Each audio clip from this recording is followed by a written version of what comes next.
السلام علیکم ورحمۃ اللہ وبرکاتہ۔ ڈیلی 1 پیج کے شعبے سے آج کے پیج کا نمبر ہے 203۔ سورۃ التوبہ، آیات ہیں 100 سے لے کر 106 تک۔ اعوذ باللہ من الشیطان الرجیم۔ والسابقون الأولون من المهاجرين والأنصار والذين اتبعوهم بإحسان رضي الله عنهم ورضوا عنه وأعد لهم جنات تجري تحتها الأنهار خالدين فيها أبدا ذلك الفوز العظيم۔ والسابقون الاولون، اور ایمان لانے میں سبقت کرنے والے پہلے، یعنی سابق اور مقدم، مہاجرین میں سے اور انصار میں سے۔ تو 2 گروہوں کا ذکر ہوا۔ مہاجر ظاہر ہے کہ ایمان لانے میں سبقت اور مقدم، لیکن انصار بھی مدینہ میں وہ ایمان لے آئے، یعنی مدینہ میں جس وقت تھے اس وقت وہ ایمان لائے، مہاجرین کے مدینہ پہنچنے سے پہلے، اور مدینہ کو مہاجرین کے لیے ٹھکانہ بنایا۔ اس وجہ سے کہا جا رہا ہے کہ السابقون الاولون۔ اور جیسے کہ آپ جانتے ہیں تاریخ کہ مدینہ کے لوگ آئے تھے حج کے موسم میں اور ایمان لا کر گئے تھے، اور جو ہے وہاں سازگار بنائی فضا کہ مسلمان وہاں ہجرت کر کے جائیں، یہ مراد ہے۔ لیکن ایک تیسرے گروہ کا ذکر ہو رہا ہے، اور جنہوں نے ان کی یعنی مہاجرین انصار کی پیروی کی، اتبعوہم بإحسان، احسان یعنی کیا؟ اخلاص کے ساتھ، اللہ کے لیے، رسول کے لیے۔ تو راضی ہوا اللہ ان سب سے، اور وہ سب راضی ہوئے۔ تو یہاں 3 جماعتوں کا ذکر ہو رہا ہے جی۔ اور اللہ تعالیٰ نے ان کے لیے تیار کیے باغات، جاری رہیں گی اس کے نیچے سے نہریں، ہمیشہ ہمیشہ اس میں رہیں گے، خالدین اور ابدا۔ اب ظاہر ہے کہ اللہ کی رضامندی اور دائمی باغات میں رہنا، ذالک الفوز العظیم، یہی کیا بڑی کامیابی ہے۔ اب 3 قسم کے لوگوں کے علاوہ اور ایک قسم کے لوگوں کا ذکر ہو رہا ہے، وہ ہے منافقین۔ وَمِمَّنْ حَوْلَكُمْ مِنَ الْأَعْرَابِ مُنَافِقُونَ وَمِنْ أَهْلِ الْمَدِينَةِ مَرَدُوا عَلَى النِّفَاقِ لَا تَعْلَمُهُمْ نَحْنُ نَعْلَمُهُمْ سَنُعَذِّبُهُمْ مَرَّتَيْنِ ثُمَّ يُرَدُّونَ إِلَى عَذَابٍ عَظِيمٍ۔ اور تمہارے جو اطراف ہیں دیہاتیوں میں سے، یعنی وَمِمَّنْ یعنی کچھ، سب نہیں، منافق ہیں، منافقون، یہ خبر ہو گئی اس کی۔ اسی طریقے سے اہل مدینہ میں سے بھی کچھ۔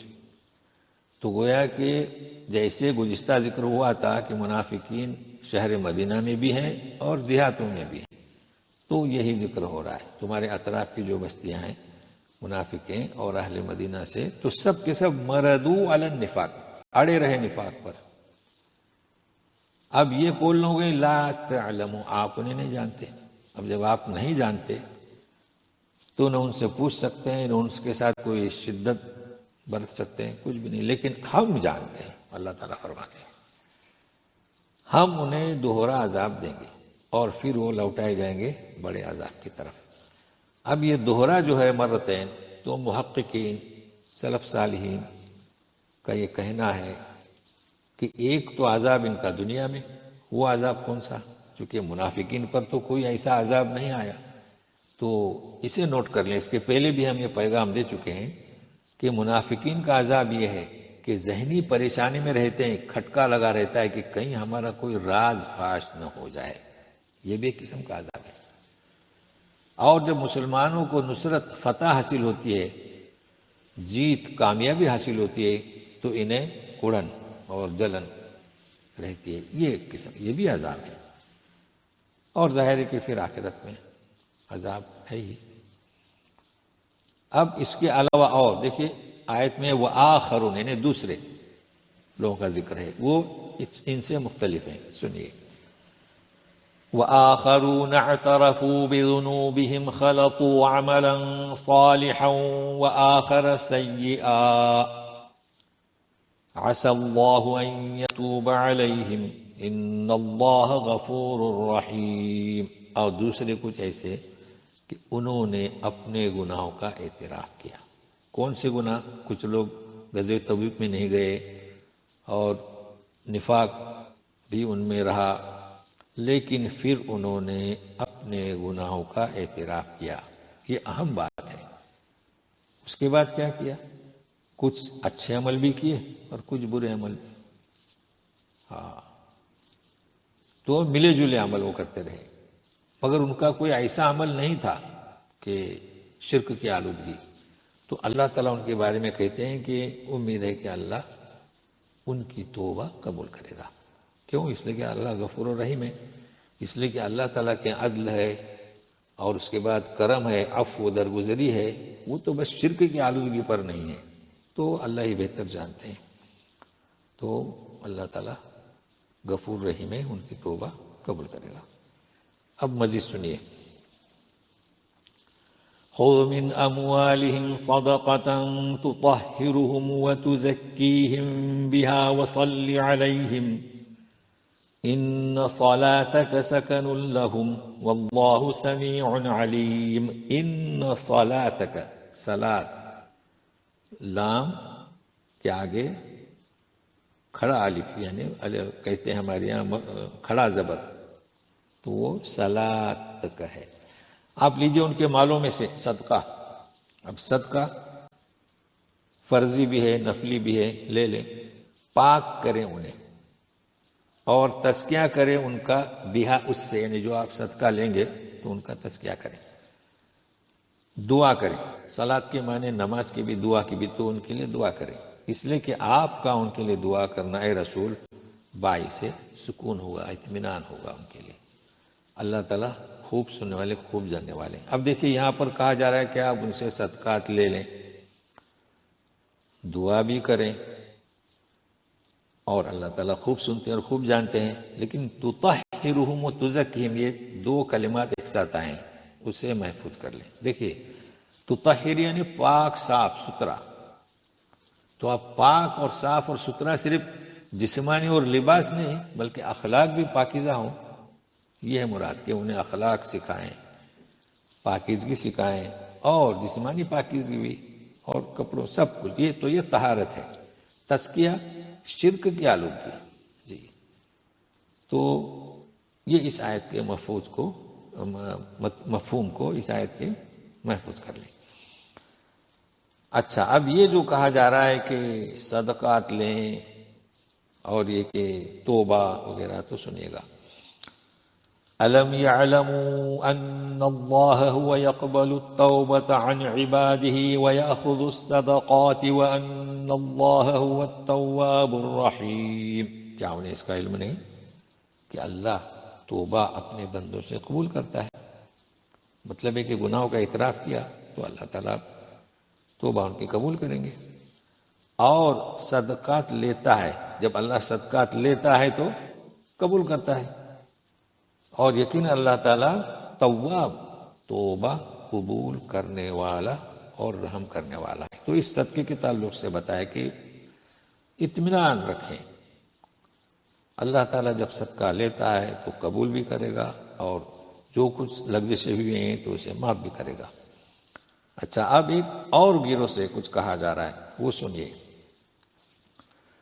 وَقُلِ اعْمَلُوا فَسَيَرَى اللَّهُ عَمَلَكُمْ وَرَسُولُهُ وَالْمُؤْمِنُونَ وَسَتُرَدُّونَ إِلَى عَالِمِ الْغَيْبِ وَالشَّهَادَةِ فَيُنَبِّئُكُم بِمَا كُنتُمْ تَعْمَلُونَ. یہ کس سے بیان کیا جا رہا ہے؟ جو اعتراف نہیں کر رہے ہیں تو کہہ دیجئے کہ تم عمل کیے جاؤ اپنا. فَسَيَرَى، یہاں یرا کے معنی دیکھنا نہیں، اللہ جانتا ہے تمہارے اعمال کو، یا ہے کہ جانے گا تمہارے کرتوتوں کو، اور اس کا رسول بھی اور مومن بھی. اب دیکھو 3 کا ذکر ہے، تم کو جو کرنا ہو کرو، اللہ تو جانتا ہے اور جانے گا، اور رسول بھی دیکھیں گے تو جانیں گے تمہارے اعمال کیسے ہیں، کرتوت ہیں، اور مومنین مسلمان بھی مومن وہ بھی دیکھیں گے، اور پھر تم لوٹائے جاؤ گے جو عالم غیب اور عالم شہادت ہے، تو وہ عالم شہادہ ہے، تو پھر وہ تمہیں آگاہ کرے گا تمہارے کرتوتوں سے۔ کیا کہا جا رہا ہے کہ کرتے جاؤ، تم غلط کام کرو گے، نفاق کا کام کرو گے تو مسلمانوں کو پتہ ہے، رسول کو پتہ ہے، اور اللہ تو جانتی ہے، اور یہ کہ پھر تمہارا جانا کہاں ہے، کہ رسول تو آپ کو سزا نہیں دیں گے، مومنون بھی سزا نہیں دیں گے، مگر یہ کہ پھر لوٹنا ہے، تو پھر تمہیں آگاہ کرے گا، اب تمہارے جیسے اعمال ویسا چلا۔ اب ایک اور گیروں کا ذکر ہو رہا ہے، وَآخَرُونَ مُرْجَوْنَ لِأَمْرِ اللَّهِ إِمَّا يُعَذِّبُهُمْ وَإِمَّا يَتُوبُ عَلَيْهِمْ وَاللَّهُ عَلِيمٌ حَكِيمٌ، اور دوسرے وَآخَرُونَ مُرْجَوْنَ لِأَمْرِ اللَّهِ إِمَّا يُعَذِّبُهُمْ وَإِمَّا يَتُوبُ عَلَيْهِمْ وَاللَّهُ عَلِيمٌ حَكِيمٌ۔ دوسرا گروہ مرجون ملتوی ہے ان کا، وہ ملتوی رکھے گئے ہیں لامر اللہ، اللہ کا حکم آنے تک، اب ملتوی رکھے گئے ہیں، یا تو اللہ انہیں عذاب دے گا یا توبہ قبول کرے گا۔ اللہ تعالیٰ خوب جاننے والے، خوب حکمت والے ہیں۔ اب یہ کون لوگ ہیں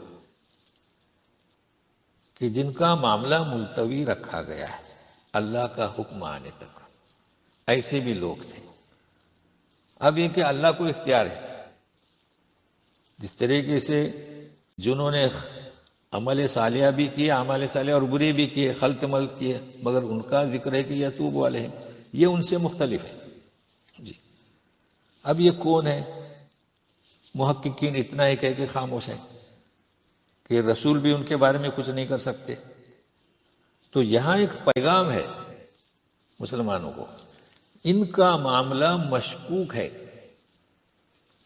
ابھی واضح نہیں ہوا ہے، جبکہ اللہ تعالیٰ تو سب جانتے ہیں، اللہ تعالیٰ کو سب علم ہے کہ کون کیسا ہے، کیسا رہے گا، مگر یہ کہ جب تک کہ وہ ظاہر نہ ہو ان کے عمل سے تو اللہ تعالیٰ ان کی گرفت نہیں کریں گے، تو اللہ تعالیٰ دیکھیں گے تو اما یعذبہم و اما یتوب علیہم۔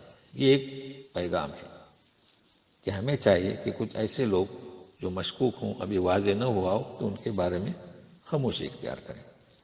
تو اللہ تعالیٰ خوب جاننے والے، خوب حکمت والے ہیں، یعنی یہ جو اللہ تعالیٰ جو فرماتے ہیں، جو فی احکام صادر ہوتے ہیں، اس کے علم اور حکمت کی بنیاد پر۔ تو پھر ملیں گے۔ السلام علیکم ورحمۃ اللہ وبرکاتہ۔